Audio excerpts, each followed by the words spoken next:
Good morning, good afternoon, good evening, wherever you are and whenever you are. When you're listening to us, it's a good time. Welcome to the Geeks Who Like Sports. As always, I'm Ray Carcillo in beautiful Los Angeles, California. Joined by my best friend in the entire world, Lee Elias, over in Philadelphia, Pennsylvania. And we have a very, very special guest on the show today. Of course, he is the co-creator of the Teenage Mutant Ninja Turtles. Of course, he is the writer of The Last Ronin. They have a new book coming out starting next week, or actually this week when this airs. The first issue of The Last Ronin 2 Re-Evolution. Of course, we are talking about our good friend and frequent guest on the show, Kevin Eastman. Kevin, how's it going today? Yay! All the ships at sea. So happy to be here. So thrilled to be back with you guys. Thanks for inviting me again.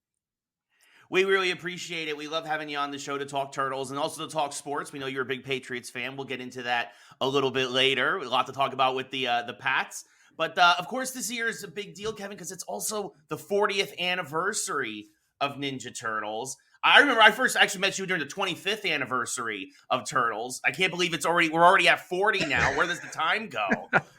You didn't have to say that, Ray. You didn't have to bring it up. I'm just saying, we're old pros. We're old pros. Listen, never grow up. It's a trap. Let me adjust my depends, and then we'll talk more on that. No, it is actually. It's amazing that that really is the 40th anniversary because I was talking to Pete the other day, and it doesn't seem like it doesn't seem like it's been 40 years, and right. More because of the amazing job that I have. I get to write and draw and tell stories and characters that I co-created, and still be part of this for all these years is just. I use the word humbling a lot. It's just fantastic. I'm thrilled, and we've got a bunch of East Coast shows this year, so we're excited to get back to see a bunch of our fans there on the 40th anniversary tour. That's awesome. So, after 40 years, do you have like a favorite moment or a favorite story or something that in particular that stands out as like the pinnacle of that 40 years? There's so much turtle lore and whatnot and so many milestones to go through. But do you have a favorite, anything that stands out for you over that time? Yes, definitely, most definitely, and there's many moments that you seem like you're outside yourself, looking back at yourself because you're going through something that's just so fantastic. But I go back to when Peter and I started self-published the first issue. It was because we loved comics. We loved Jack Kirby. We wanted to follow in his footsteps. So many other people that inspired us. And in 1985, when we got the orders in for Turtles #2, it was 15,000 copies, and we kind of did some quick calculations and figured that if we did 6 or 7 comics of these a year, we could pay our rent, eat all the Dunkin' Donuts we want, and draw comic books for a living, so to speak. And that was really, honestly, that was a moment when the dream came true, that we were pretty much fulfilling that childhood dream of writing and drawing and telling stories and working in comic books for as long as it may last. And it could have been a year, it could have been 2 years. And the fact that here we are now 40 years later, and I was drawing before I jumped on with you guys, and this is it's quite the gift. I just think it's so inspirational, Kevin, on so many levels for not just people like Ray and I who are dreamers, but for everyone to see that when you have a passion, you have something you want to do, you can make it happen, right? That this and that 40 years will fly by because, as they say, when you're having fun, time does fly. One thing I wanted to ask you about, just kind of diving into Last Ronin and beyond. First off, the last time we spoke to you, it was right around when the final issue was dropping, and I just want to congratulate you again on just an incredible work. Not just the story, but a story that was able to speak to someone like Ray and I, who have been following you since the beginning, right? And to evolve with those characters. And again, we will give a spoiler alert now. If you have not read it, go read this. It's one of the greatest comic series I've ever read, but if you haven't, too bad. But to end one story and begin another, in a I don't want to call it a dark way. Maybe an adult way is a way to say it. I don't know, but what spawned us to get to this point for you? To now 40 years later, we're going to a next evolution.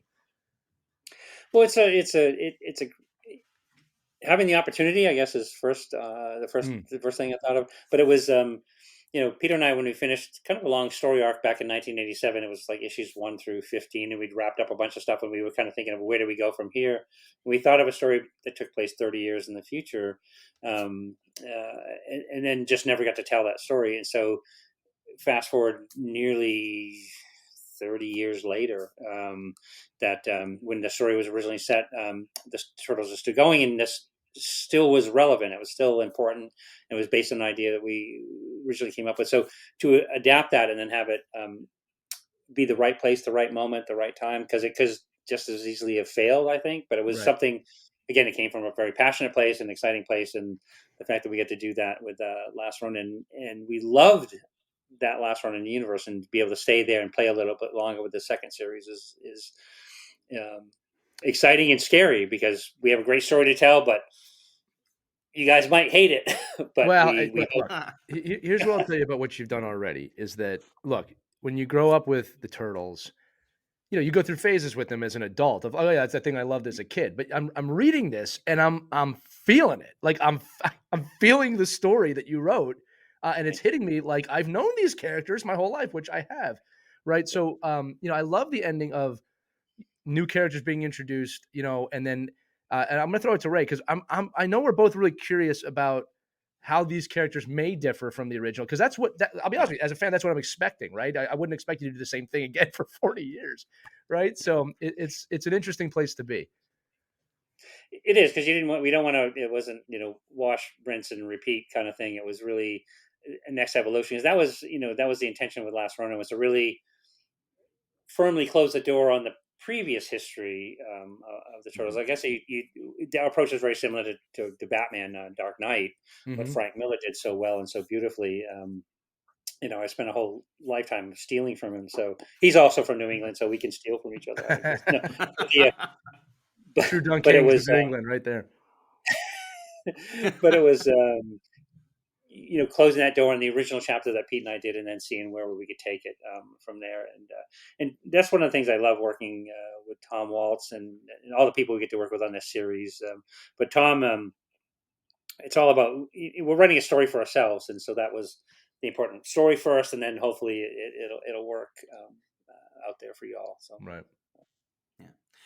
So with Last Ronin 2, Lee kind of alluded to it. We've got new turtles, right? We've got after the end of the Last Ronin, we have 4 new turtles. There's been some images out there that have been released of what they look like. They physically differ from our turtles, right? But they also how do they differ personality wise? Maybe how do they feel different?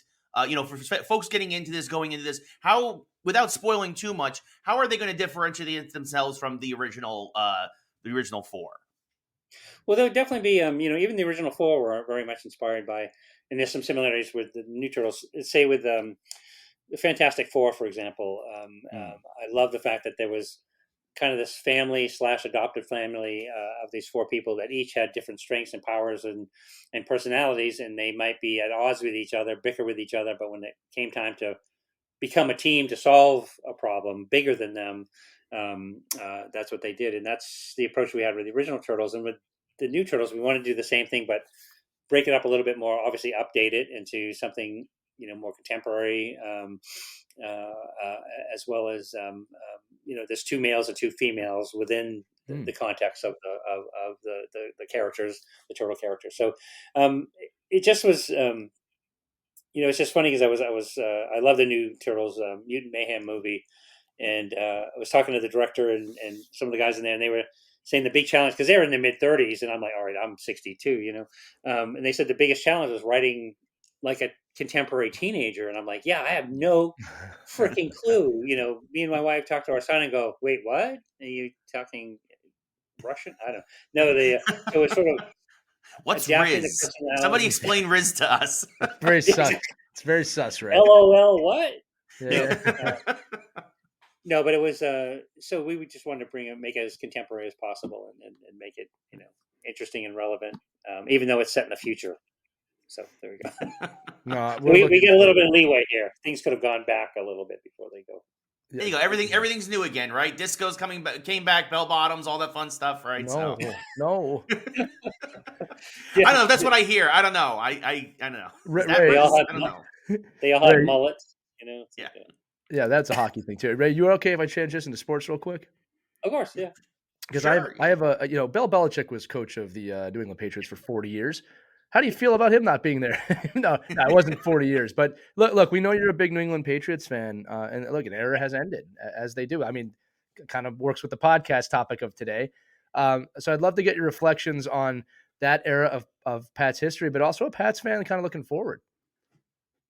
Well, what's interesting to me is, growing up in Maine, we had our Celtics, we had our Bruins, we had, Red Sox, and we had our Patriots, and then eventually Maine Mariners, yay! But they know the it's hockey. But Yeah, I knew that one. but that was, and I remember, all those years of rooting for the Patriots when they just weren't the team that they became, and the Right. Drew Bledsoe and just so many of we get there and not quite, but and certainly the Belichick years, and when they became what they became. One of my favorite things is our son Shane, who's 17, and he's like, he knows more about football and sports, and he could tell you every analytic, and he's a huge Patriots fan, than I know but he's a big Patriots fan, and his friends would be like, "Oh, you just like the Patriots because they were winning." And this is back when they was Right. Brady was just killing it, and he goes, "No, I like them because my dad likes them, and he's liked them his whole life." And so he, even now, growing up in Southern California, he's a hardcore Patriots fan and loves them, and he's like, that's an enjoyable thing to me to sit on a Sunday and watch them, even though it's been a frustrating year for them, and then with Belichick going. But you summed it up very well. It's like it's iconic, it's legendary. There's so many amazing things that happened during that time, that period, and it's an evolution. And so let's see where they go next. But it doesn't change the thing that we'll be still watching, and we'll still be supporting them, and still be faithful fans. And that's to the core. Dumb Yeah, Kings. don't. I always say to people, when there's dynasties or stuff, and people make fun of the team that's winning. And I always say to the people that make fun of the team that's winning, yeah, the people who are fans of that team don't care what you think right now because they're winning so much. I got that for 1 year as an Eagles fan a few years back. It's funny, Kev, I was talking about that documentary on Apple TV right now called Dynasty, but right at the beginning of it, just to allude to what you were saying, there's that line, they use a comic line, like you either die the hero or live long enough to see yourself become the villain. And that's how they referred to that team because I remember, at the turn of the century, kind of rooting for him, and then that quickly turned a few years later, not being a Pats fan to not wanting that. Full disclosure, Ray and I are Giants and Eagles fans, so sorry. Yes. But we're the teams that knocked you guys off a couple of times. So, yeah. I was like, my wife's dad played for the Eagles. Growing up, Yeah. So yeah, he was, but it was a year, 2 years, I think he played for them. But no, Wow. but it's so it is always but again, it's like you had every team goes through this cycle. They're on top, and then this, and it's always a constant evolution of things. So Yeah. but, Well, still Patriots fan through and through. yeah, you gotta be. Look, if you're not there through the dark times, then that you're not a real fan. I don't know what to say to people about that one, right? Yeah. Like the amount of losses I've experienced in my life was what made me a dedicated fan. And I do got to say one more time before I throw it back to Ray for any closing remarks. Obviously, that as a hockey person my whole life, I got to thank you for bringing that into the Turtles, man, with Casey, because that was always our reference point growing up.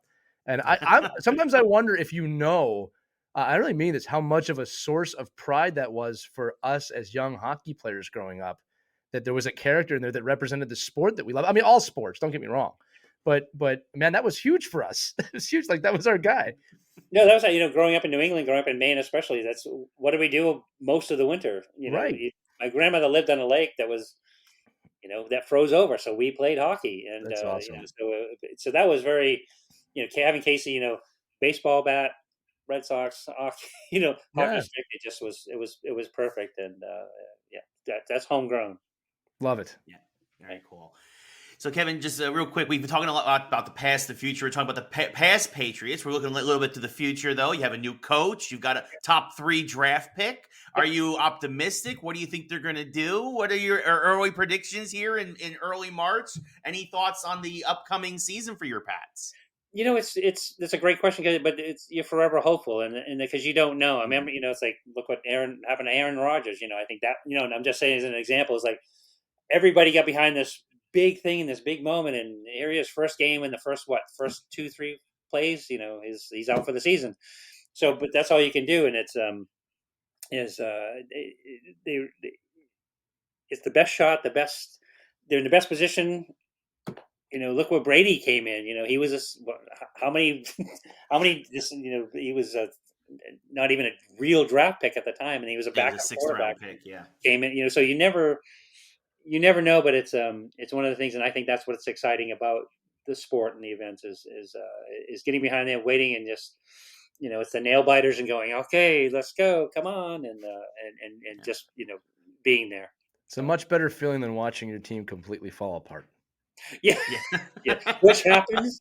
That's what we would say. It happens. Then you start saying things like, "You guys remember 2017?" At least when I fall apart, it's like over there on my desk, So it's like nobody gets to see that. So yeah. Anyway. And the best part about being a creator or a writer is you can write it. You can write your pain, right?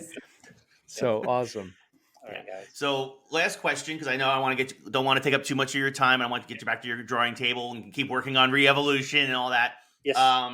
But we talked about Patriots are kind of reinventing themselves. We're talking about the new eras and stuff. Last thing, just to bring it back to Turtles, IDW has a whole slew of new books coming out. TMNT Black, White, Green, The Untold Destiny of the Foot Clan, obviously re-evolution. You mentioned the Mutant Mayhem movie. There's a Last Ronin video game coming out, hopefully soon. Cannot wait to hear more about that. Yeah. What makes the Turtles so reinventable, you think, over all of these years and across different mediums, right? It's successful as a comic, as a TV show, as movies, as video games. What do you think, just to put a bow on all this, what do you think makes them so reinventable across mediums and across time? Honestly, and I don't want it to sound like a cop-out, but it's because it's not. It's the fans. It really is. It's like, it's like, look, nobody's going to tell me what I like and don't like, or that's what we are. It's like, I'm a Patriots fan. If you're a Turtles fan, it's like some of the stuff you might like more, some you might like less. You might not want to buy them anymore, but it is really the fans that step up and give us this opportunity to tell these kind of stories, because the fact that they did the last movie and it was received so well was fantastic. Yeah. You never thought of, like, really? Wow. And it's just a great story, a great idea, and it's well done, and it could fail as well as it could succeed. But the fans really decide that for us. And, it's always why, whether doing this 40th anniversary tour or coming and hanging out with you guys, it's really down to saying thanks for giving me a great career, great life, and love to see you out there on the road. And I hope to keep earning my living. I'm having a good time. Well, we're having a great time reading all about the Turtles and everything that you're doing. So we thank you as well, Kevin. So it's awesome. A two-way street, my friend. We really appreciate 100%. It. So really quick, just want to also mention, Lee, me and Kevin got the memo. He's got his great Turtle shirt on. I got my arcade game Turtle shirt on. Yeah. Lee, where's your Turtle shirt? You can't see what I have underneath, buddy. I'm wearing boxers right now. You don't know what's on this. He's got the Turtle boxers on. There we go. On that note, Kevin Eastman, Kevin, thank you so much as always for the time. We really appreciate it. Thanks for hanging out here on Geeks Who Like Sports, and we hope to talk to you again soon. Look forward to it. Appreciate you having me on. Nice talking to you. Thank you. Take care.